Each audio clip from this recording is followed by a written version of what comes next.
Welcome to Level Up Chips. Hey Ice King, why'd you steal our garbage? Hello everybody, and welcome to Level Up Chips. This is the podcast, just all about video games and gaming, and yeah. I am your host, Michael Gonzalez, and I'm joined by my lovely co-host, Max Logan. How you doing there, buddy? I mean, my shoulder hurts because we had to move a bunch of stuff yesterday. But other than that, I'm doing fine. Yeah, sorry about that, buddy. Yeah, it's fine. It's fine.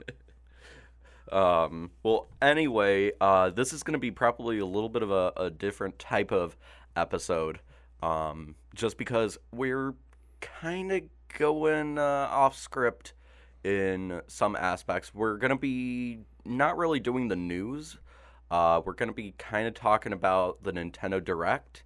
We're going to be talking about Cyberpunk 2077. Yep. And the big thing that we are really excited to talk about is Dark Souls and the imminent release of Elden Ring. Yes. Yep.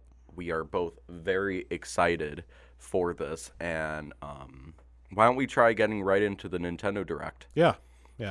So of all the things that were listed, what was like the one thing that you were super excited about? I already know what it is already as soon as I saw your face. So at the very end of the Direct, they revealed Xenoblade Chronicles 3. I kind of figured out what it was just by the art style and also the fact that the voice acting was all like British. I was like, okay, this is Xenoblade. Yep. And yeah, I mean, I'm just really excited. I don't really know much about what it's going to contain other than the fact that, other than the stuff that they showed off and said about it.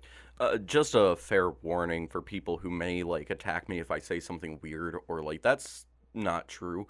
I've only played like a bit of one. Yeah. One. I'd say like I'm maybe 1/3 done with the game. Yeah. Right. Yeah. Seems about right. And I really enjoy it. I really need to get back into it.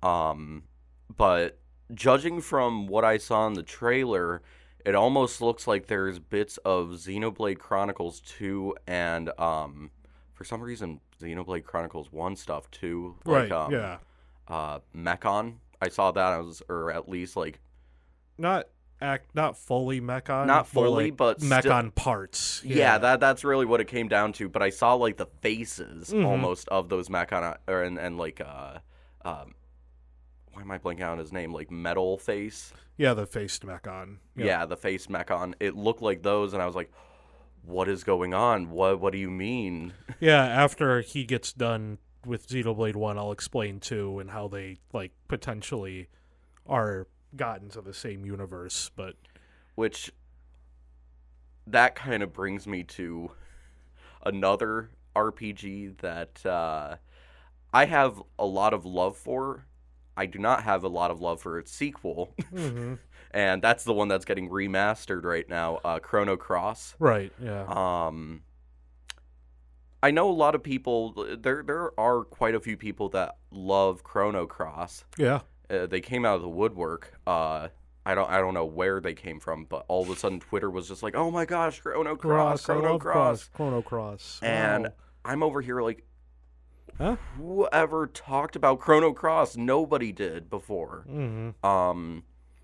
And it's the weird thing because I have a love, like absolute love for Chrono Trigger. Yep. Chrono Trigger is such a great game. I don't know what Chrono Cross is because everything about it is different.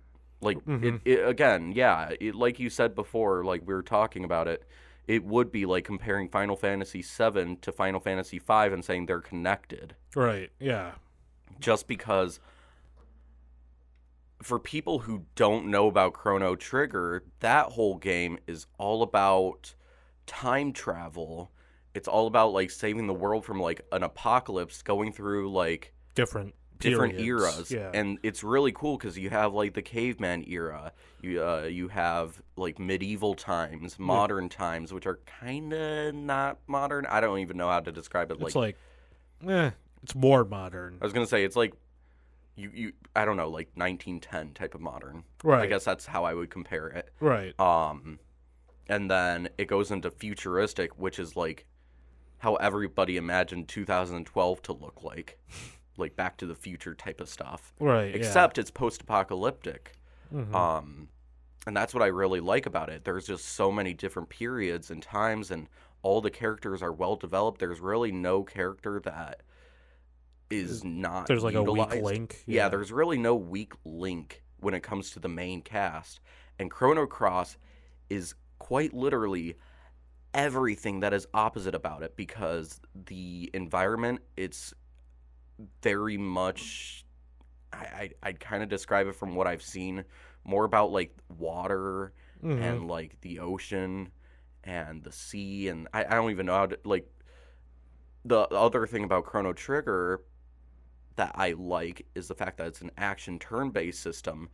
Chrono Cross is a just full turn-based. just full turn-based, and even then the system is very weirdly convoluted. I remember playing it as a kid, and I was like, this doesn't make sense. And my brother was like, hey, I'm an RPG expert. Let me try. This doesn't make sense. Maybe it's, I don't know, linking back to Xenoblade for some reason. I don't know. I guess it's kind of like Xenoblade 2, maybe, where it's like an acquired taste. You have to, like, master it to have fun. I don't know. Maybe. That may be the case, but again... It's just speculation on my part, but... And that's the weird thing about Chrono Cross is there's a lot of speculation for that one, because there is speculation that, like, certain characters, there's 40 different... Playable characters you can get, which is, for me, exact opposite of what Chrono Trigger is. Right. Because you only get, like, a maximum of, like, 6 party members, and you can only use 3 of them. At a time. Time, and it's really nice. And then they're one of like 40 characters, or maybe 2 of 40 characters are possibly characters from, Chrono Trigger. Right. And it's like, okay, I guess, I don't know. It's all speculation at this point. There's nothing about it that just screams Chrono Trigger, and it just kind of makes me mad in a certain way to have such a masterpiece of a game towards something that I don't... Well, I've had a lot of cons with it when I played it. Hey, this remaster gives you a second opportunity to pass judgment on it, I suppose. Yeah, maybe I'll finally be able to see it as for what it is. Right. And maybe it is good, but... I don't know. We'll figure it out. Otherwise, I feel like there is a lot of RPG talk. Yeah, exactly. For this direct, especially because Earthbound and Earthbound Beginnings, the first Mother game, yep, just got released on the NES and SNES Classic, and I've been enjoying that. I don't know if you've played it on your Switch. No, not yet. No. I don't know. I just haven't had the time. Either that, or I've been like, okay, I need to just not get into any new games because my backlog is just like chock full of things that, of course, I need to finish, but also I'm waiting for Elden Ring so that I can go get through that. Yeah, I feel a little guilty right now because I am playing way too many games right now, like jumping between systems like crazy, where it's like, okay, I'm playing Dark Souls 1, I'm playing possibly Horizon, I'm going to be playing, I've been playing SMT, I've been playing Earthbound, I've been playing Dead Space 1. Right. It's just been so many that I've just been juggling them all, and possibly Xenoblade if I get back into it. And I've been looking at Sifu and Elden Ring. I'm like, oh, I don't know. I'm going to get Elden Ring no matter what. Right, of course. I've just kind of adopted a philosophy of, if I like the game, I'm just going to beat it and then move on. Yeah, I should probably get that. Except for Neo 2, because I guess seeing all the pretty colors explode out of enemies when I kill them with like a sword, that just like activates my neurons or something. I don't know. Yeah, yeah, I think it does. I don't know. I haven't played too much of Neo 2. Yeah, no. I know you didn't particularly enjoy Neo 1, but 2 kind of makes you feel more powerful. I don't know.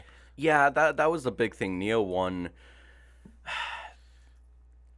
Yeah. think that it got maybe a little bit too much for Mm, me because I feel like From Software does just the right amount to make it complex but not overbearing right. to the point where it's like, okay, now I have to worry about a posture system, or not a posture system, like a A stance system. Mm-hmm. Like posture system in Sekiro is simplistic enough where it's like, oh, I just It's like reflect a in second time. health bar, effectively. Yeah, it's a second health bar plus. It's like, oh, if I deflect perfectly, Yeah, if I then. keep deflecting, then my posture never breaks. Right. But if I don't do it right, then that's it. Yeah, It's, you get comboed, right. But yeah, with Neo, there's a lot of meter management and all that stuff. Like if your key breaks, then you're pretty much dead, depending on where you are. I guess I would. For me, at least, Neo is like more for the people who are really hardcore for the Souls type games. Yeah, yeah, more it's more of an RPG than a Souls game. I don't know. Yeah, yeah. I guess I could see that. Um, and that's where I'm like, I don't know. It's not my taste, but I can see why people love it. Yeah, exactly. Otherwise, I'm thinking about some of the other Direct games. stuff. Yeah. Yeah. What did you think about the Nintendo Switch Sports? I didn't like it until I saw that you could put your Mii's in there. I was like, okay, I'm a bit more See, interested. I don't understand why people are so like adamant that Mii's are in there no matter what. Like I'm okay with Mii's being in there, but I was fine with them not being there either. It's just like, the weird like characters they had otherwise kind of put me off, and then I was like, oh, Mii's, okay. I will say the Mii's do look better, Mm-hmm. but at the same time, I was thinking about I was like, we're finally getting those games just on a regular console, like the sword fighting. Mm-hmm. I don't have to. Whip out a Wii. I don't have to whip out a Wii. I don't have to whip out motion control. I don't have to whip out batteries for the Wii remote. Mm-hmm. It's nice. Right. Yeah. I don't know. I mean, it's only like $50. It's not a full release. Not a so- full release. Plus, they'll be updating it with new games. So, Are they actually going to be updating? well, yeah, with golf. Oh. Yeah, I'm assuming they'll just keep adding stuff, but Yeah, I was actually kind of hopeful because I didn't think I saw the bow and arrow, the archery minigame, which was honestly like one of my favorites when it came to Wii Sports Resort, right. just because it had that like little circle and it'd focus, but if you took too long, It'd go off. go right. off and you'd be like, oh god, and you had to worry about the wind. It was actually like a really good shooting game. Mm-hmm. Yeah, yeah. Yeah, I'm excited for it. I I'm mean, excited. I probably won't buy it for a little bit. No, I'd probably wait for maybe Black Friday Black or Friday, yeah. I don't know, maybe it would. I'm guessing because there's not that many family-friendly games I've been seeing this year so far, except for Nintendo games. I'm thinking that it'll probably be at the Game Awards, and Nintendo will be like, "Oh, it's in the Game Awards as a nomination. It'll be discounted for like 30%." Right, They exactly. usually do that. Yeah, but what is it? Right. I mean, I might not even be here for Black Friday, or at least in the country. So You'll have internet. You'll have. Yeah, that's actually true. You'll go to Japan possibly. yep. Sorry, folks. Your host. My co-host, the co-host, will be gone, probably. Possibly. Hey, you could probably visit my other co-host that I love, Gabe, my brother. Yeah, we'll figure it out. But We'll have to see.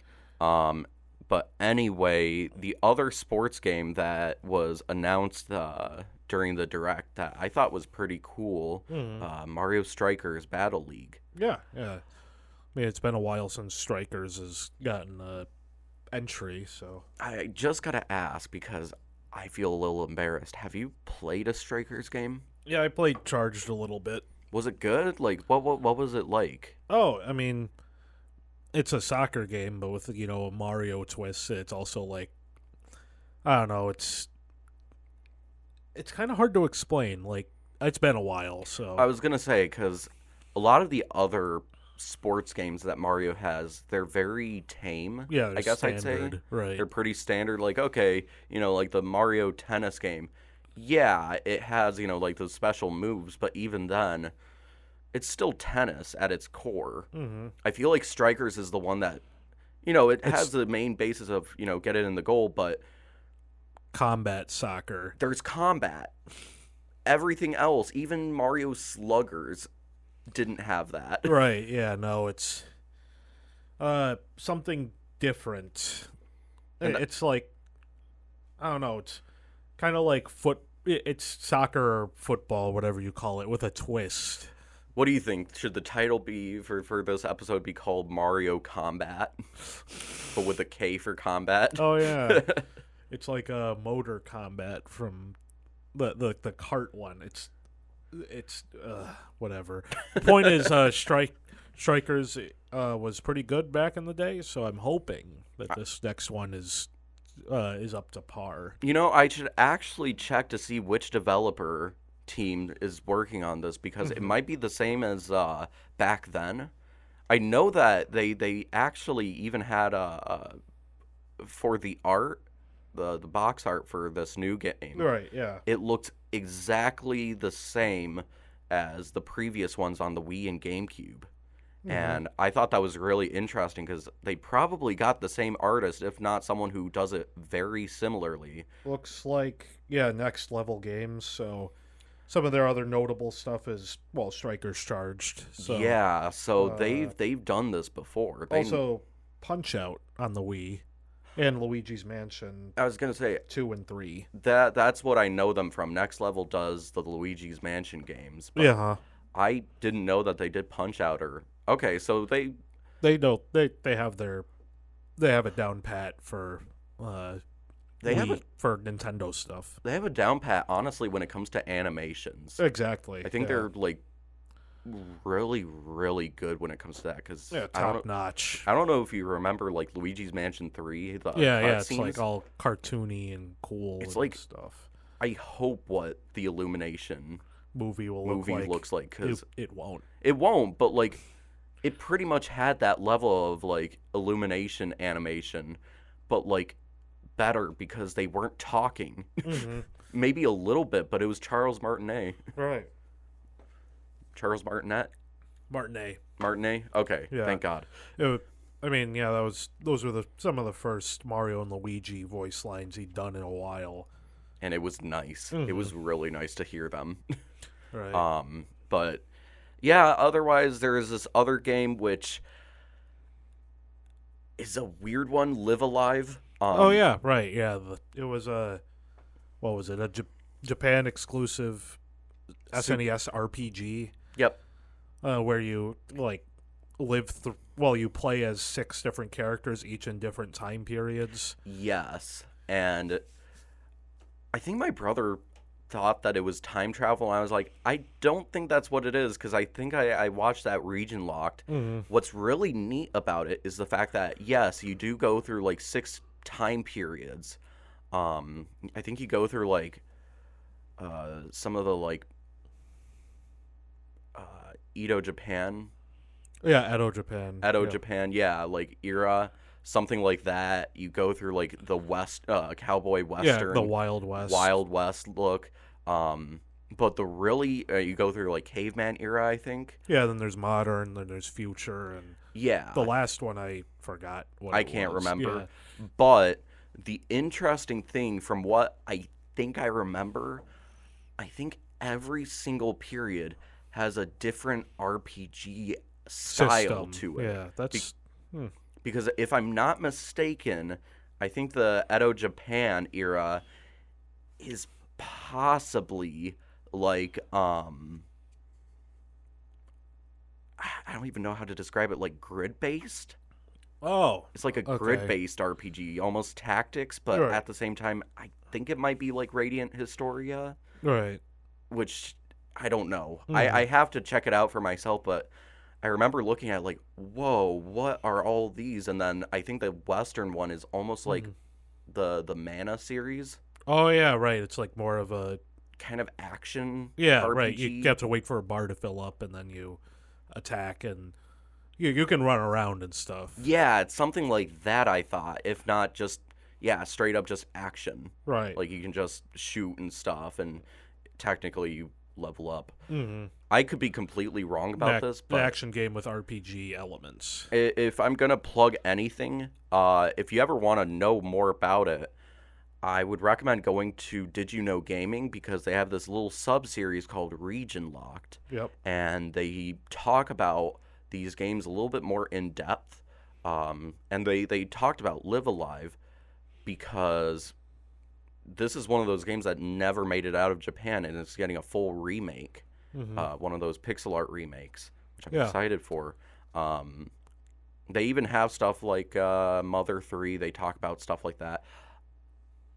It's always a great thing to look at, and they usually talk about how you could possibly play like a English translation. Right. So always recommend that. Always recommend learning a little bit more about video games and some of the stuff that you may not play, because it is locked, but some people are so dedicated to those games that they make translations of them Mm-hmm. for people to really enjoy and find the true hidden gems.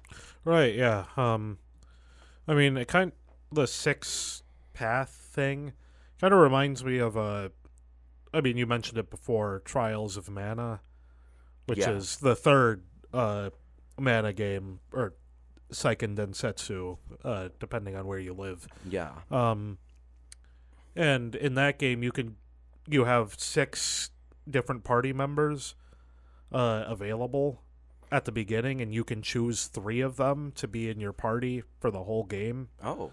Or you start out as one, Mm-hmm. and the story is different depending on who you choose first, and then you pick up the second party member soon after, and then the third one, and you have your full party for the whole game. And then the story continues, but Yeah. it's like a full different. Yeah, like, I mean, for example, they're like pairs of characters that share a villain, Oh. except, of course, it's a different story. Like, for example, one's a knight, and there's this wizard that shows up to the castle and, like, uh, beats him up. So he's like, I gotta get more power. They literally say he has to level up. He has to promote into a different class. And he's like, okay, I'll go do that. What is this game? And there's another one who's like a sorceress in training, and the same wizard convinces her mother to, like, abandon her out and, like, throw her out of the kingdom because she's a princess. And Okay. yeah, and then you can, like, it's kind of it's cool like that. I don't know. I think that is really interesting. Mm-hmm. It's something that I'm really excited to play this because it almost seems like, especially from what you talked about with Trials of Mana, I'm surprised that Octopath Traveler didn't go that direction Mm-hmm. because I feel like It's it's kind of like that kind of design philosophy, except none of the characters are linked in any way. that's the problem that I have about Octopath because they all have their own separate stories and then they all join together being like, oh, I'll help you, and then they never talk to each other. And if you go through the story of like one of them, it's the party members are never in the cutscene. They never interact with what's happening in the story. It's Mm-hmm. just that one character going through their life like they never met the party members. All right. I don't know. Maybe that's meant to evoke, like, old RPG stuff where it's literally just a group of random people get together and, like, fight stuff. I want Yakuza type of stuff. Like Oh, a yeah. dragon has the best. Mm-hmm. they all have rapport with each other. But yeah, I guess we should probably move on. Yeah, we're getting into, I think, the 25-minute mark. So why don't we try talking about Cyberpunk Yeah. Well, 2077? yeah, I know, of course. Not, the board game from way back in the day. There's so many. I didn't realize. I think there's 2 versions of Cyberpunk the board game. Yeah, there's Cyberpunk 2020 and then Red, right. And that one's, I think Red is much closer to the 2077 77 mark. era. Yeah, no, it's like 2060s, I think. I think so. Right, but yeah, Cyberpunk 2077 literally just came out with the next gen upgrade and also a rework of a bunch of systems that were in the game already. How do you mean by reworks of systems? Specifically how the AI works, and also just general improvements to help immersion, I suppose.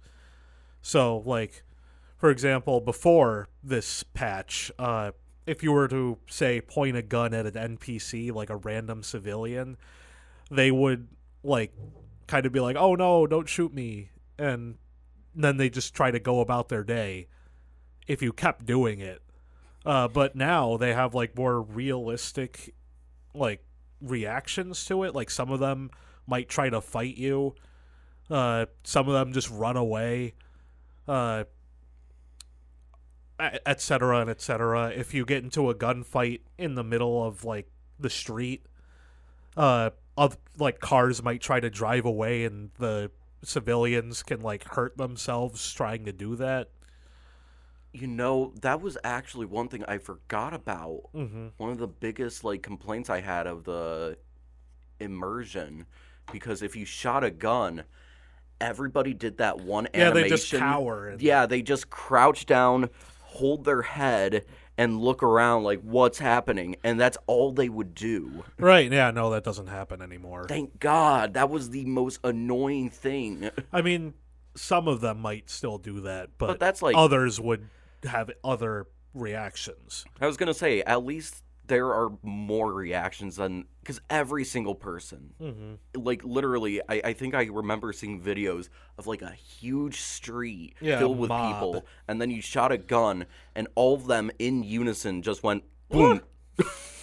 Yeah, there's some other stuff, like, let's see, before the water didn't react when you would, like, shoot it, so now your bullets make, like, splashes and ripples.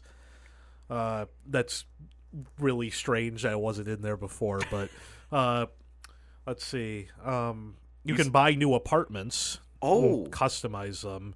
Finally. Yeah, and let's see, if you have, like, if you're in a relationship, you can get romances in the game. The person will, like, stay at the apartment. Like, if you go to sleep, you might wake up next to them. Stuff like that. Finally. Yeah, exactly. And of course, for the next gen upgrade stuff, it's like ray tracing. If you turn on performance mode, it's on the PS5 at least. That's what I'm playing it on.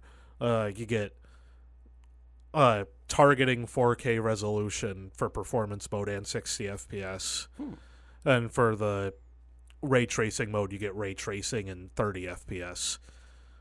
Yeah, that doesn't sound bad. Yeah, no, it's not. But I think I'd rather do performance mode. Yeah, that's what I'm doing. Like, I don't really care about the ray tracing. Like, it'd be cool, but come on. Right. Come on. And, yeah, I mean, just, let's see, the combat AI also got adjusted. So it's more, like, difficult, I've noticed.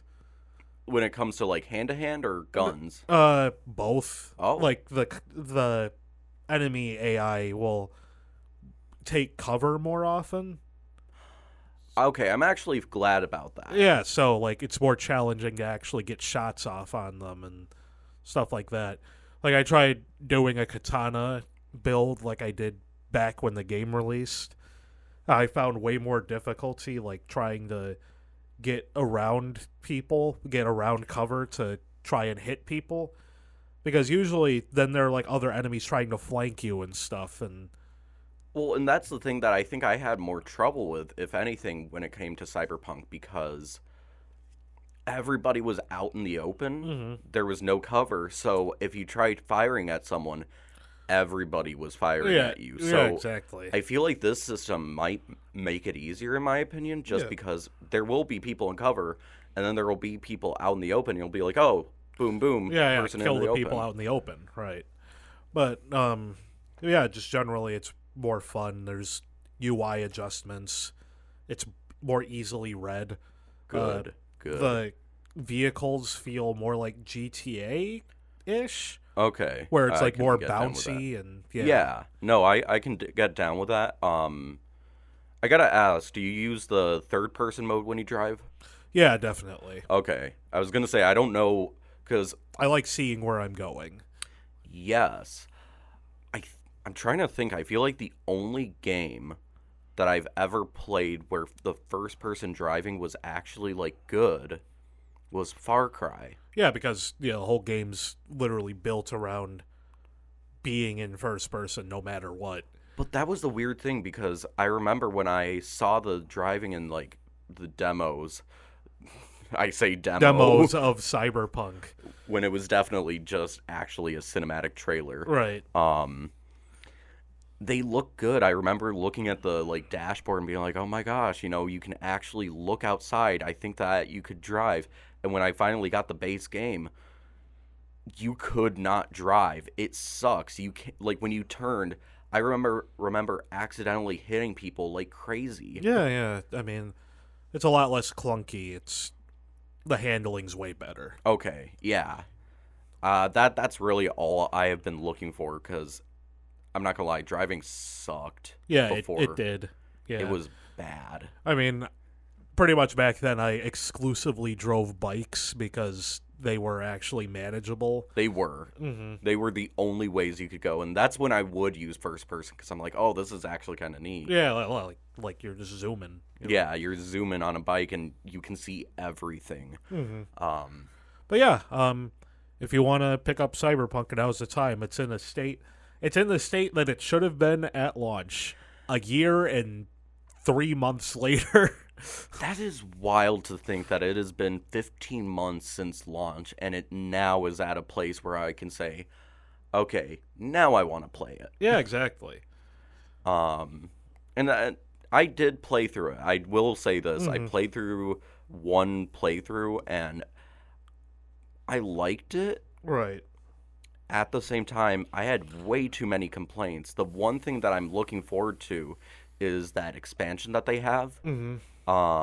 They're gonna be having a new expansion free, I think. Yeah, free DLC. Right. Where, yeah, it's gonna be like a whole new story, like extra story. What I'm hoping that they do is they add things to do outside of the stories and side missions, because there was not much. Right, in the way of extra content. Yeah, I was actually going to say, because, like, Witcher, they have Gwent. They Yeah. have, like, some things that you could do. It's kind of fun. Right.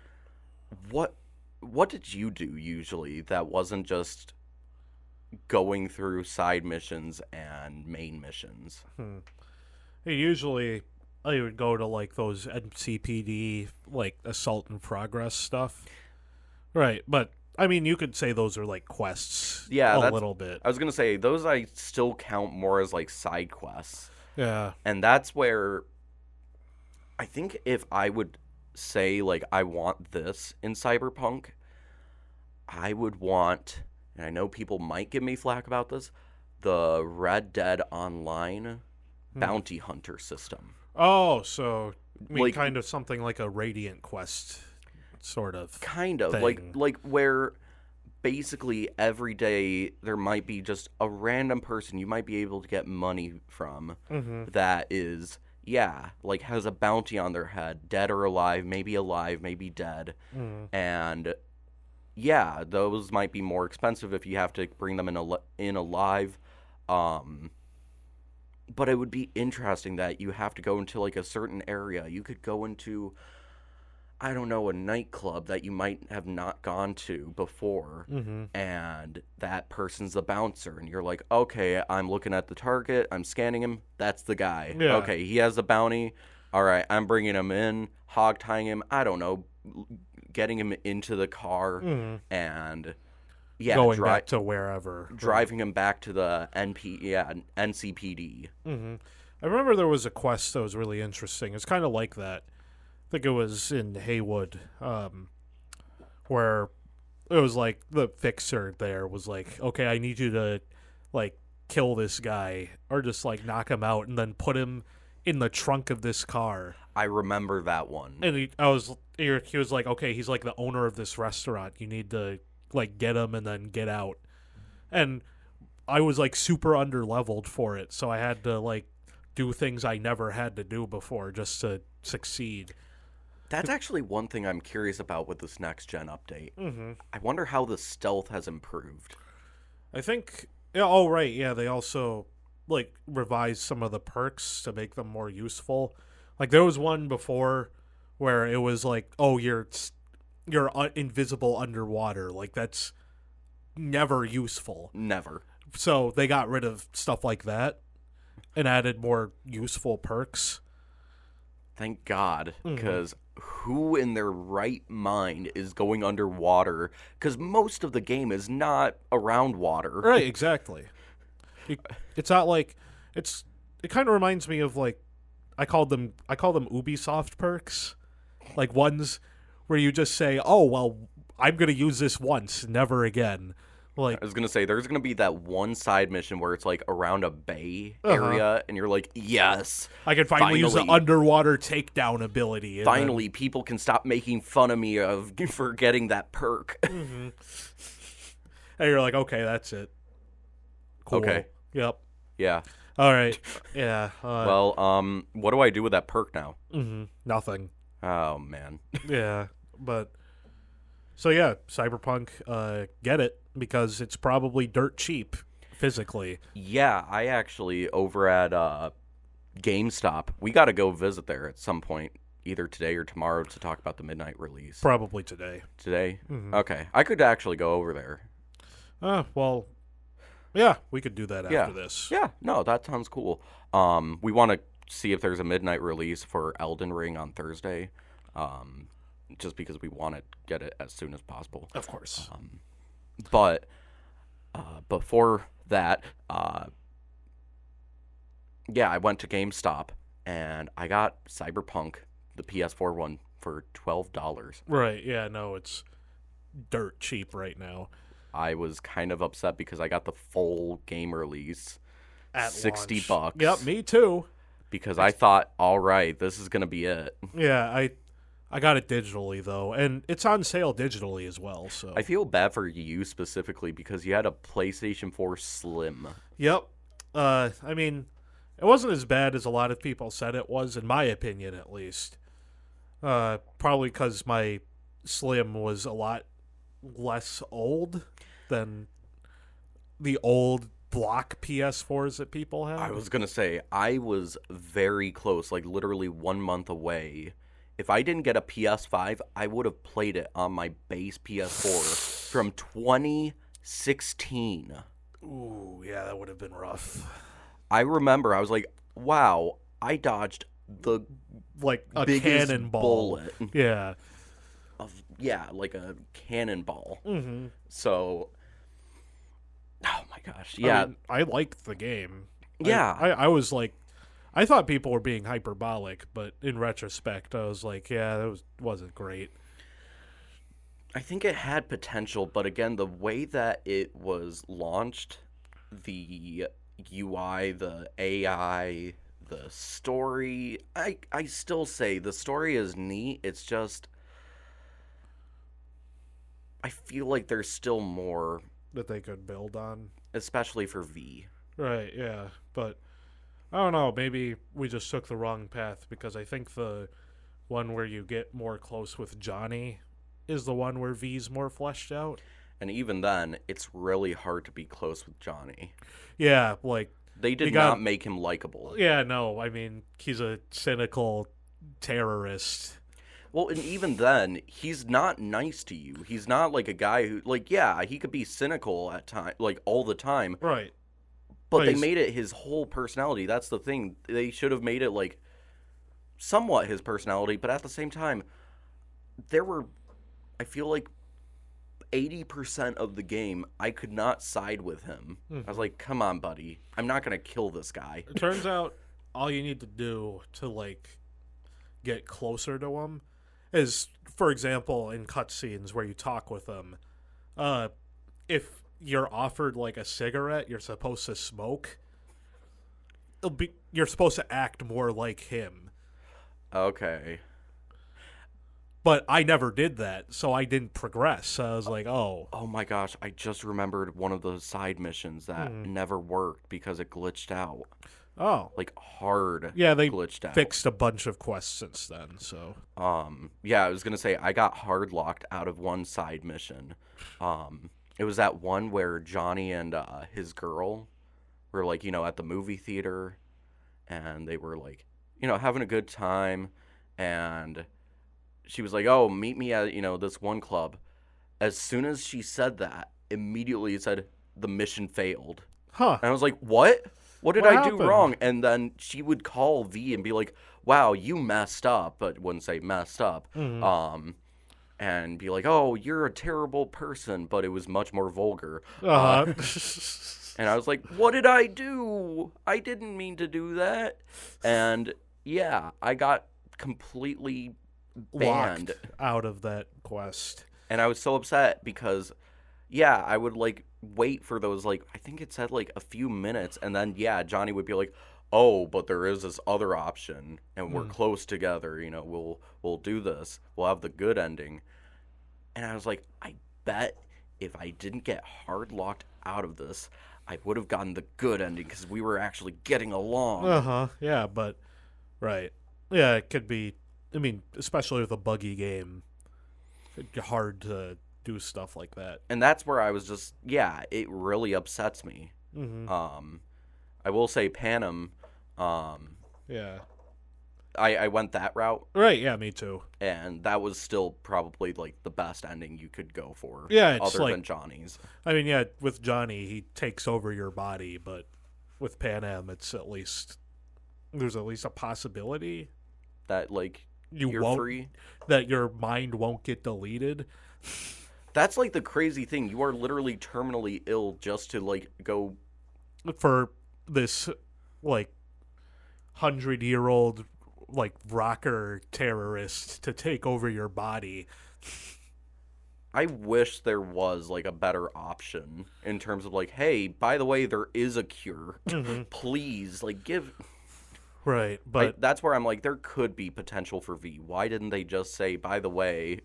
I think maybe in the Arasaka one where you just don't do any additional stuff, that's like the default one. You do get Johnny removed, but V still dies in a few months. I just remember, yeah, there like if you do that one, I'm pretty certain, yeah, you can play through more of the game, you can do more side quests, but after a while, that's when he dies. Well, the game doesn't save after the ending. Yeah. It just teleports you back to... It's like a Zelda thing where you can never do the final segment and save afterwards. I thought, oh, okay. Yeah, no. You just always go right outside the place where you meet Hanako. Yeah. No, I remember that, yeah. Right. I just, Yeah, no. There's no option to just, like, finish the game and be done with it. No, I thought that, yeah, once... Maybe I read that. I don't know. Maybe I made it up. I don't know. Like, in my mind, I thought that would be the case where, like... Yeah, once you, like, get Johnny out and you're like, oh, you're still terminally ill. Yeah, it'd be like, oh, well, I'll do, like, five side missions, and then all of a sudden... Just Yeah, croak. V just, like, just coughs blood, falls topples over. over, and then that's it. Oh, hey, that's just how it is in Cyberpunk 2077. That's just what happens in Night City. But yeah, so I guess we should probably move on to our Final topic. segment. Yeah, which this is technically random game of the week. It's not random. I'm sorry to say, buddies. It's fixed this time. We fixed it this time. Yes. And this is the only time we have fixed it. and probably will. Yeah, We'll see. but I enjoy this one. Yeah, Dark Souls Dark Souls. I was going to say, this is my first time ever playing Dark Souls 1. You've been kind of guiding me. Mm-hmm. Guiding, but at the same time, letting me, like, roam around. Yeah, I've been pushing him in directions. You've been pushing me in the right direction. Yeah. Which is good, because the game can be kind of Cryptic. Yeah, very cryptic when it comes to where do you go. Mm-hmm. So I appreciate that. Thank you. But you don't really give me advice for how to handle enemies. Mm-hmm.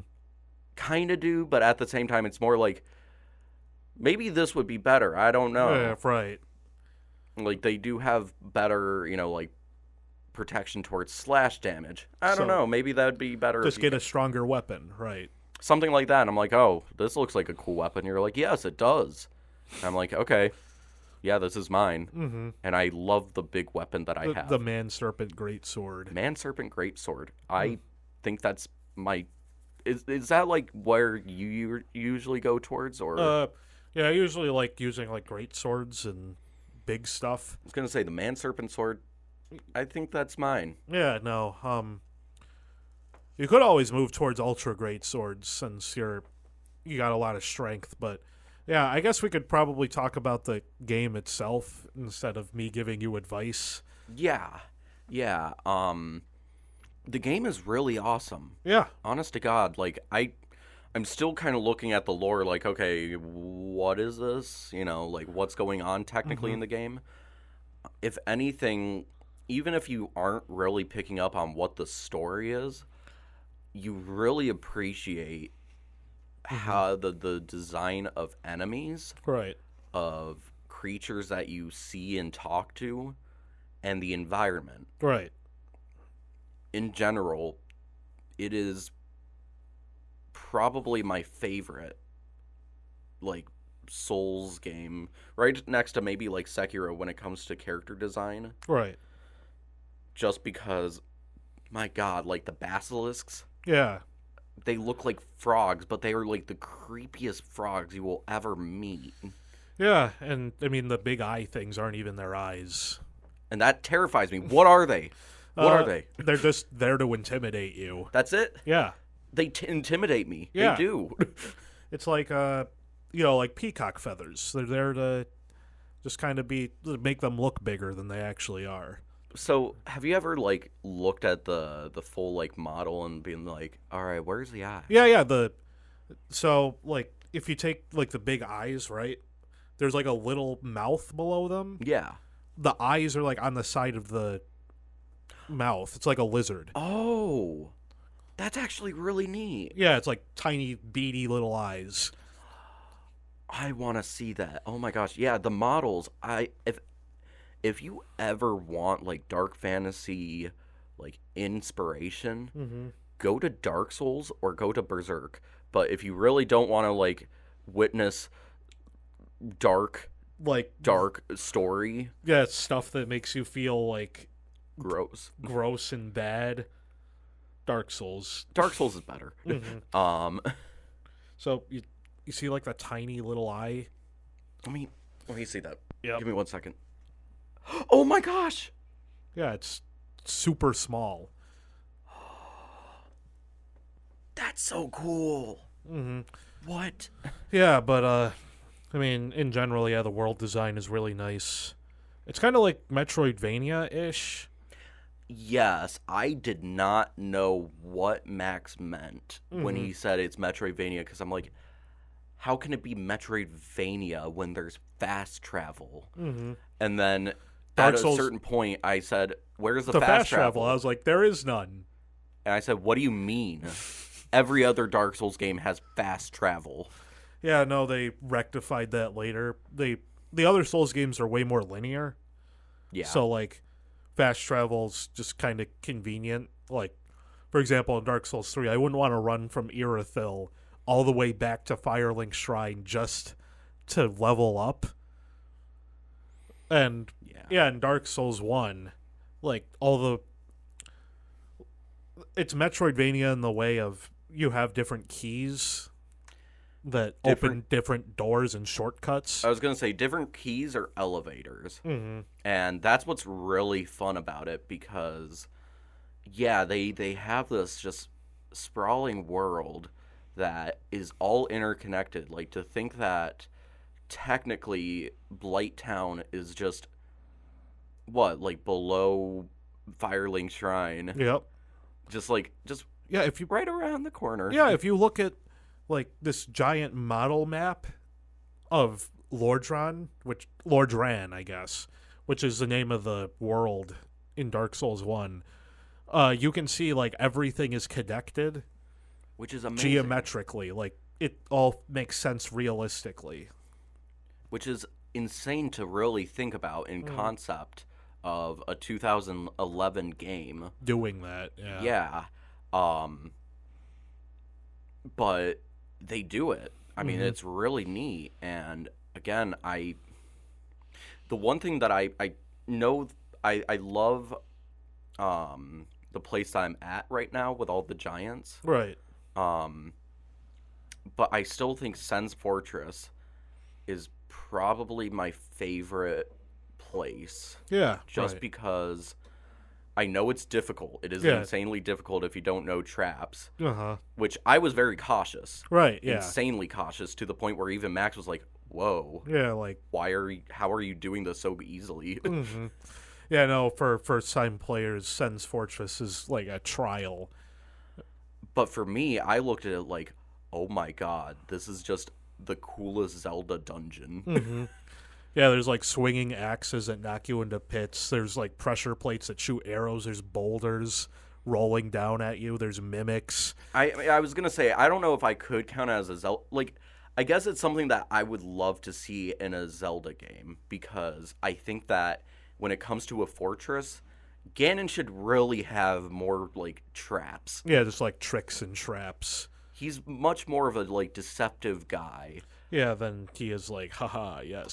So I think I will defeat you with my strong monsters. It'll be like, no, it would be like, hey, press this button, and then you just fall down. it's like a Scooby-Doo episode, strangely. Yeah, that's pretty much Sen's Fortress, but I love the like architecture of it just because it's so like there's mostly dark pits underneath, and then there's like the like bridges around, and there's all sorts of cages and everything, and I think it's really neat with all the man serpents Yeah. around there. There's just so much about it where I'm like, I don't even know how to describe it. It just reminds me of those like weird like I don't even know how to describe it. A weird... Like dungeon that like do you remember like those pictures or something of like, oh my god, Squid Game? Squid Games. Do you remember how like there'd be like stairs all over the place and it was like such a maze? All right, yeah, it's like I Like a gotcha. weird like tower that was like a maze, but Yeah. there's just a bunch of stairs and you're like, where does it all lead? Where does it go? Yeah. It reminds me of that. Yeah, exactly. That's exactly what it reminds me of. And I'm just like, it's so neat. I want Zelda to try to do something like that where it's just less of just, There's like a central area where you dip in and out of, and yeah, that's Twilight Princess is a huge offender of that. But the way that they just, yeah, you navigate around and you're like, whoa, okay, now I remember that area. Yeah, Yeah. okay, this makes sense. And if you go around here and you have like the staircases that go like around the corner and everything of a room, there's just something about it that I'm like, yeah, it's really cool. But what was it? What was I about to say? what's your favorite parts? What's my favorite area? That's got to be Anne Orlando. That's the place Mike's in right now. Pretty much right after Sen's Fortress, you get lifted up by some demons into like the land of the gods Yeah. at the top of the world, and like there's a bunch of challenging platformy sections that are nice. It's not like bad platforming. That's foreshadowing. but there's like 3 different sections that are really challenging and nice. Now that I've played through them a ton, I'm used to them, but Which is really funny because the editor-in-chief of CM Life hates Anne Orlando because of the platforming. Yeah, no. I mean, the boss is also like the peak of the game, in my opinion. I could see that. You'd have to form your own opinion, though. Yeah, I'll see how it is. Mm-hmm. I will say I can understand both of your arguments because I've gone through like some of those areas where like it's the really thin rafters, rafters, and I enjoy it. Like it's kind of fun because it's like walking on a tightrope while also battling like these bandits, almost looking like painting like guardians. I was gonna say they look more like assassins. Yeah. Yeah, they protect the painting at the bottom of the building, which is just it's so cool though because you're on a tightrope while fighting these guardians, and I think that's kind of neat. At the same time, one small error and you just dead. fall off. You're dead.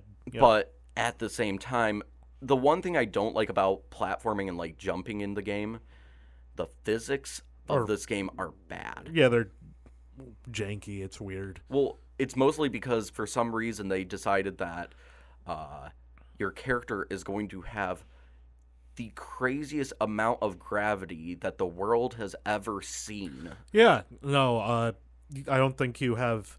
I think you have yet to realize that your greatest enemy in Souls is gravity.